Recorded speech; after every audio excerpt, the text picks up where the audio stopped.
आइए नाज़रीन, आज हम आपको बनाना लोफ या बनाना ब्रेड बनाने की एक बहुत ही आसान सी रेसिपी देते हैं। इसके लिए हमने सबसे पहले तो बटर की एक जो क्यूब होती है 250 ग्राम्स की, उसका 1/3 लिया है और जितना वो हमें दिख रहा है उतना ही करीबन हमने उसमें कुकिंग ऑयल डाल लेना है, कोई सा भी वेजिटेबल ऑयल। बटर जो है उसको 20 सेकंड के लिए हमने माइक्रोवेव में रखा है ताकि वो थोड़ा सा सॉफ्ट हो जाए। इसके बाद हमने ऑयल को और बटर को बीट कर लेना है और इसमें हमने 3/4 कप जो है वो शुगर का डालना है। शुगर हमने रॉ शुगर यूज़ की है, ज़रा डार्क कलर की हो तो ये ज़्यादा मज़ेदार बनता है। अब हमने बटर और ऑयल को शुगर के साथ बीट कर लेना है। जिस हद तक हो सके इसमें चीनी मिक्स हो जाएगी, कुछ नहीं भी होती तो फिक्र की कोई बात नहीं है।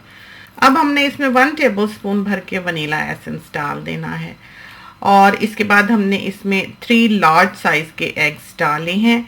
इसके कोई ऐसे लगे बंधे मेजरमेंट्स नहीं हैं, इसको हर कोई आसानी से परफेक्टली बना सकता है और अगर आपके अवन का टेम्परेचर ठीक रहा तो ये बनाना ब्रेड जो है ये बिल्कुल परफेक्ट तैयार होगी, बिल्कुल फ्लॉलेस। अब हमने इन सब चीज़ों को फिर से एक बार बीट कर लेना है। ये हमारे हाथ में सावर क्रीम है, आप चाहें तो ये पूरा टब भी डाल सकते हैं, लेकिन करीबन कोई 1 चम्मच हमने इसमें से बचाया होगा, बाकी सारा का सारा टब जो है वो हमने इसमें ऐड कर दिया है। अब हमने इसको भी बाकी की तमाम चीज़ों के साथ मिक्स कर लेना है, बीट कर लेना है। इसके बाद ये हमारे पास बनानास हैं, हमने 6 बनानास ले लेने हैं और वो बनानास जो हैं वो मेक श्योर करें कि बहुत अच्छी तरह से राइप हों, यानी कि गलने वाले हों, तो उनकी मिठास में और उनकी खुशबू में उस वक्त एक बहुत बड़ा फ़र्क आ चुका होता है।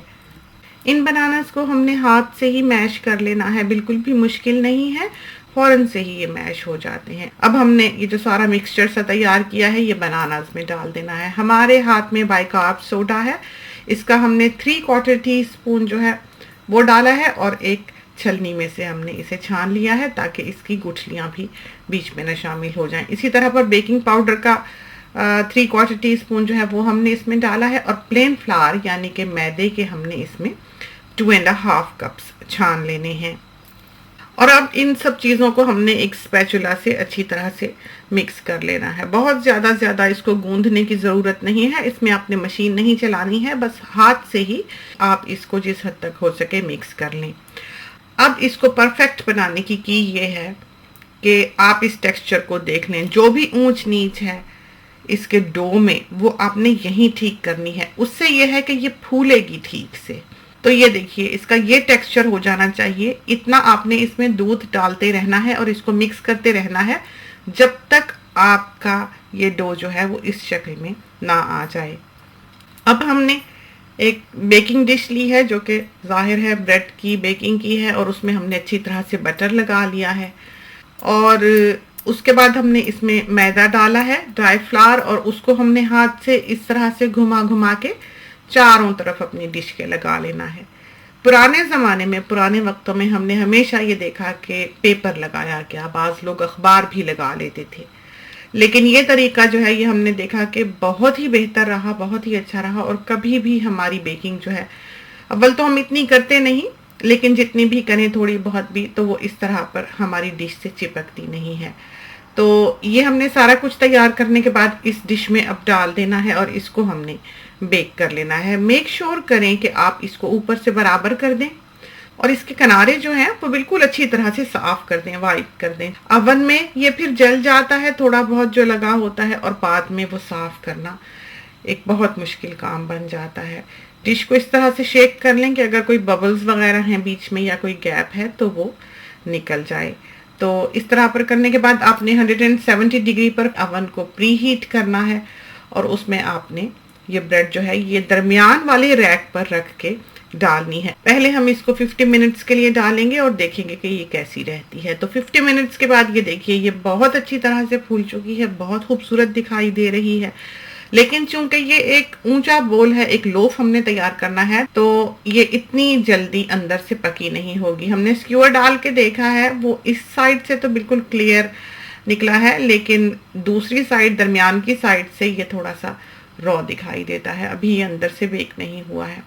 तो ऊपर से ये बिल्कुल लाल हो गई है और हम नहीं चाहते कि ये ऊपर से और ज़्यादा जले, तो हमने इसके ऊपर फॉइल पेपर जो है वो रख दिया है। उससे ये होगा कि ये ऊपर से और लाल नहीं होगी और अंदर से भी ये अच्छी तरह से पक जाएगी। 10 मिनट्स हमने इसको और दिए हैं और ये बिल्कुल परफेक्टली जो है ये अंदर से इस वक्त तक बेक हो चुकी है।